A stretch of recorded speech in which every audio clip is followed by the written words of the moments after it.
Can you start off by telling us your name and giving us the spelling, please? My name is Dennis Rein, Dennisrein. Most of my friends out here in college call me Denny. And what is your connection to Kent State? I was a student at the time. I was a sophomore. I lived in Tri-Towers. And the day of the shootings, I was going to attend the rally on the Commons. I was running a little late. And as I was just getting before Prentice Hall parking lot, I see the students coming up over the hill, followed by the soldiers, which was that immediate moment of outrage for me. It's like, what the bleep is this all about? Because I was late, and next thing I know, I see people scattering. I see soldiers coming down the hill. I see tear gas being fired. I ended up over on the practice football field, which is now the new gym. And I was rather upset, and I was a rock thrower. The guardsmen came down. A few of them came down by the practice football field. There was maybe about 8 of us, 10 people there, nobody that I knew. Some of them postured, did the kneel, aim, fire thing at you. And then there was a line of them, if I remember correctly, that came down on the practice football field. And we stayed down below, and then they eventually went back up slowly and reformed. So when the main tragedy occurred, when the students were from the Prentice Hall parking lot coming out, and then the soldiers were heading back up, I was directly at a 90-degree viewing angle. So I saw it as that one other, I've seen a documentary film somehow similar to that angle. So I saw a direct 90-degree angle from the students and the soldiers. And as I was getting up closer, everybody else was starting to rush towards them, and we were coming from the practice football field, I saw all the soldiers turn at once, like many have said before, and start firing. Everybody I know that was around me, we all hit the dirt and covered up, and then we got up and people were saying, they're shooting blanks, they're shooting blanks.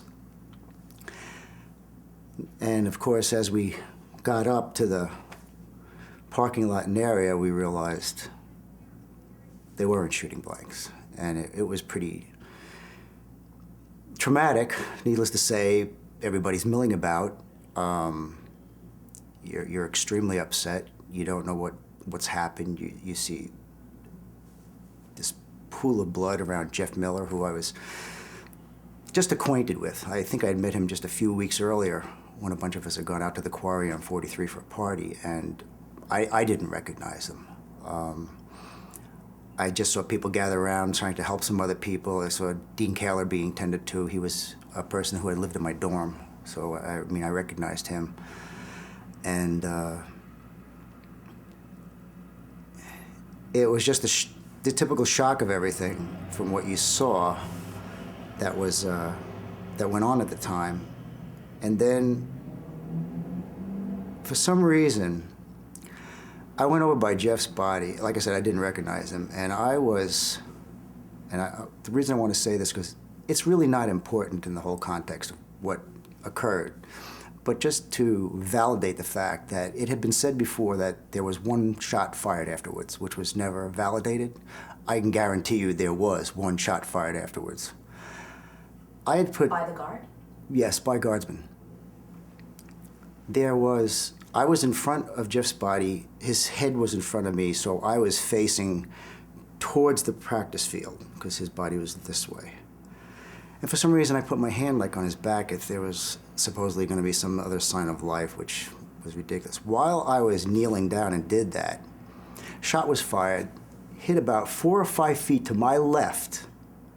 I dove headfirst down to the practice field because there was a drop-off. I get back up, and when I get back up, I think there was about a line of maybe 5 soldiers, 5 guardsmen, on the other side of the Prentice Hall parking lot near the corner by Taylor Hall, in a line. my friend Mary Van Oosten, who also lived in Tri-Towers, was ripping these guys a new asshole. I mean, she's just livid, screaming at them, "What are you doing? Aren't there enough people dead?" and everything else. And she's really going at them. I go up and then I start yelling again after I got my heart out of my throat. And I'm screaming, and they're looking like, most of them had that look on their face like, a kid that was being scolded. I mean, for the most part, most of them were just not too much older than us. But, it did happen. It's not important that it happened. There was no tragedy, but I'm just saying that part of it to validate it. And also, like, my angle of the viewing of what happened was at a direct angle. So, like, if you were filming it, if you wanted to film something like that, that would be dead on because it was at a 90-degree angle. So I could see them rush, and then I could see the soldiers hit the top of the hill, all turn out, almost virtually all turn around at once. To me, it looked like somebody had to order it because it wasn't a spontaneous thing where some would turn around and fire and then the other ones would continue. And after that guard incident, after that other shot, I think I don't know if I walked back to the dorm with Mary or what. I remember going back, and then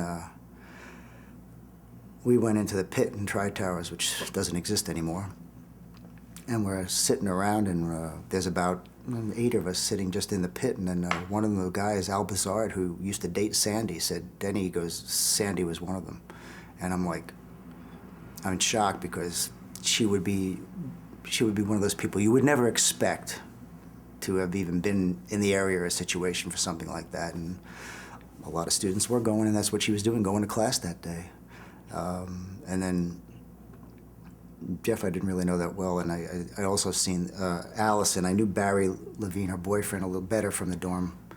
I didn't know Allison as well, kind of, she was an acquaintance. And also my friend, the late Robbie Stamps, who unfortunately passed away 2 years ago, got wounded. He was a friend of mine. I found out he was wounded, and fortunately he wasn't wounded too bad. And I think I'm here doing this a lot for him too, because he was a great guy. And if he was alive today, I would like to be downstairs watching on the video him giving a testimony. That would be a lot of fun. And that's pretty much all I have to say on it. It does get emotional talking about it. Still, when I go up to the parking field and I go to those 4 spots, and when I did the other day, and I just, for Sandy and Allison and Jeff, we had a reunion this weekend of about almost 30 of us who got together that have been close friends for 40 years now, or a little bit less, and most of us knew or were friends with at least one of the people that were that were killed or wounded, if not a few of them, which is lousy odds, but it's just a matter of circumstance. That's pretty much all I have to say about it, for the record. Do you think that the whole truth has come out about what happened that day? The whole truth? No, I don't think it has. I don't know if it will. It's possible. Down the road, somebody on their deathbed might finally decide to say, oh, yeah, I said that. I know they're supposed to reevaluate the recording that was made and put it up to new standards of today to see if there was a shot, there was an order or some type of a command that was to do. From my, like I said, from my angle, I would say it sure looked like it. And it was a bad tragedy, bad circumstances, bad political decisions from bad politicians that caused a tragedy, People Governor Rhodes at the time running for office, running for a Senate primary. Nice platform, law and order. Unfortunately, even though he was favored, he lost. So, minor consolation. But I don't know if I'm not sure if I don't think the whole truth has really come out, and like I said, I don't know if it ever will. It's been nothing definitive said. I don't know if you've had any guardsmen come here and say anything. I kind of doubt if any of them will, but that's something more that down the road somebody might come out with something to say. How has your experience at Kent impacted your life? It's something that you just can't forget. I think the main thing, my Kent friends have always been my best friends. And I live in New York, that's where I'm from. And I come out here often. My last vacations have been out here for reunions that we've had. 2 years ago, we got 30 of us together. This time we got almost as many. That's pretty good. I keep a site on a group site with lots of old photos of my friends. I keep a contact list. I was overjoyed when I finally got up to about 50 members. We've got 63 members of people from 35 to 40 years ago. That's pretty good. That's a close friendship, and we talk about it. And the great thing is, when we get together, it's like we were just sitting in the Pit and Tri Towers or someplace talking like we were a few days ago. There's no pretensions. There's no, even though some people have few people might have some political changes in their ideologies. It's just old friends getting together and having a good time, and we have that common May 4th bond as well. I don't know if that makes a difference. I think it's always there. It always will be there. I knew when we had the reunion 2 years ago, I was talking about maybe some people getting together then. I knew I was coming out regardless. And through the site, I said, well, if there's going to be that many, some people going to be coming for May 4th, which I figured, let's try and have a get-together, which we did at Fred Fuller Park. He said, maybe we'll get 15 people there, and won't be quite as elaborate. And we ended up with close to 30.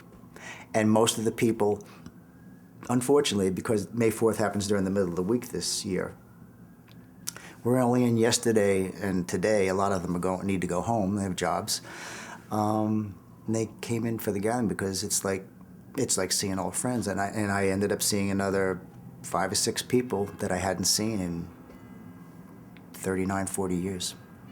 2 years ago was the same way. We still get together, and I see my Northeast Ohio friends.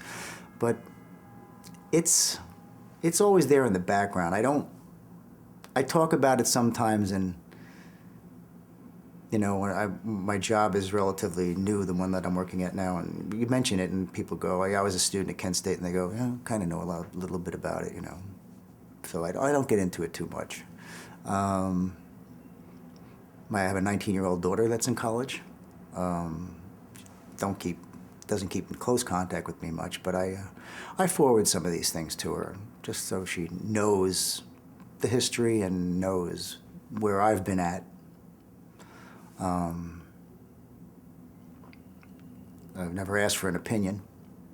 I'd be curious to know. I'd be curious, if she was watching this. I know she's probably not, but if she were to, because I didn't mention that I was going to do this to her, what the reaction would be. But I don't know how much she would open up. But it's strange, when you walk on campus, and when I go in now, I say, well, any of these people could be my child, And I would certainly hope that nothing comes even close to happening to any of these people now that happened with us. There's some situations in the world today that, would cause it to happen, but the political atmosphere has changed so much. And probably not for the better. Have you had an opportunity before to share your story in a public forum? No, I haven't.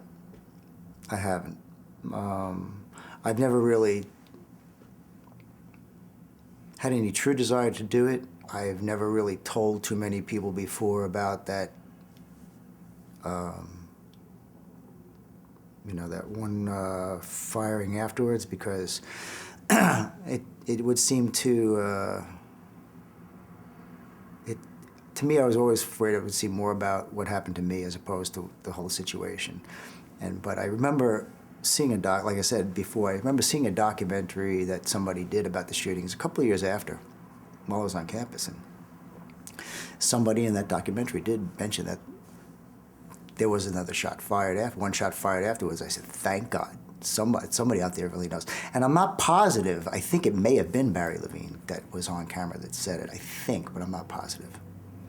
So I know somebody out there. I know the FBI never corroborated. They never said could find any evidence. They couldn't find a bullet mark in the pavement that was at a 90-degree angle with all the others, I guess. So, but for the record, and for Allison's sister, the Truth Tribunal I saw come on, I think it's an important thing for her and her family. And even if the whole truth ever comes out, I hope even just doing this, or the people that are doing it, is some consolation to her. What do you think needs to be done to heal the wounds?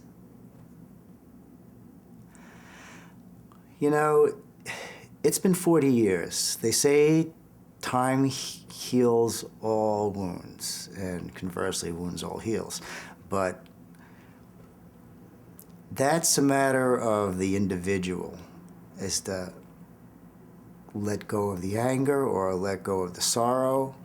You'd never forget. When you come back here, you'll never forget.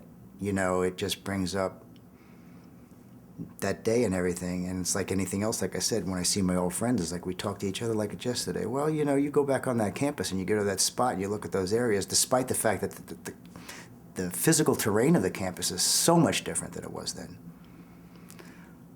Between new dormitories and the gym and even the dormitory where I lived has changed the whole area. You still look at it and you're up there and you just visualize what happened that day. Now you're looking at placards from a walking tour, and it's strange, but you'll never forget it. You never get it out of your mind. You can remember it like it happened yesterday. And what happened in the aftermath, and campus being closed down, and all of a sudden you're saying, where am I going to go? What am I going to do? Fortunately, you have good friends that took care of that for you. I think, I hope for the families, for Allison's sister. I know one of our friends was talking to Jeff Miller's mother that he hadn't spoken to in years and years and years. He's from Long Island, who said she couldn't do it. It's much too emotional for her.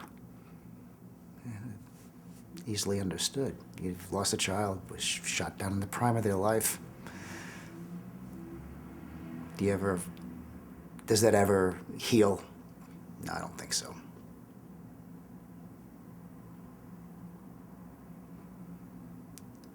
I don't think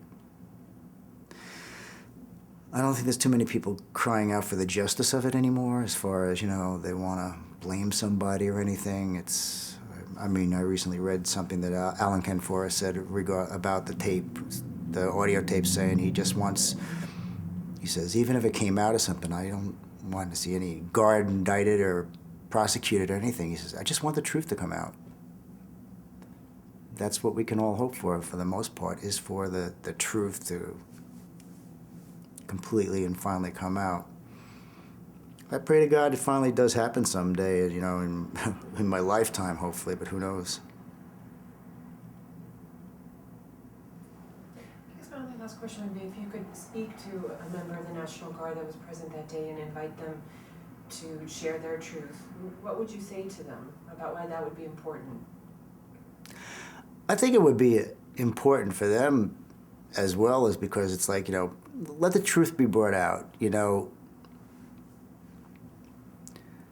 You're not going to be prosecuted, unless you said, yeah, I shot and killed somebody. It's a possibility. But did one of your superiors order it? Did it happen? Supposedly some of them said they were going to, it was just kind of a random thing and they feared for their lives. But it's like, sit here and, let it be a catharsis.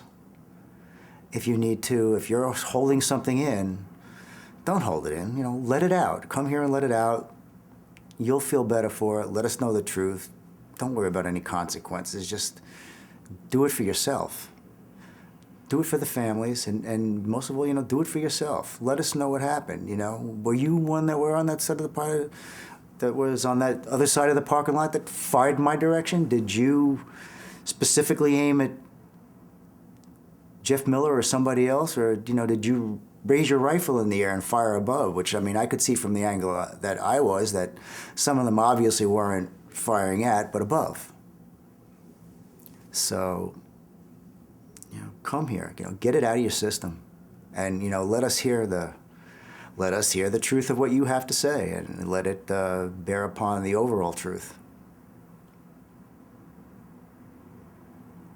And I hope you get one at least. I hope you do. Well, thank you so much for coming in and sharing your story with us today. You're welcome. It's a good experience. It needs to be done. I'm going to go back up on campus with some friends now and probably end up going to the same spot we kind of don't want to go to, but you just have to. Just gravitate to it. Thanks.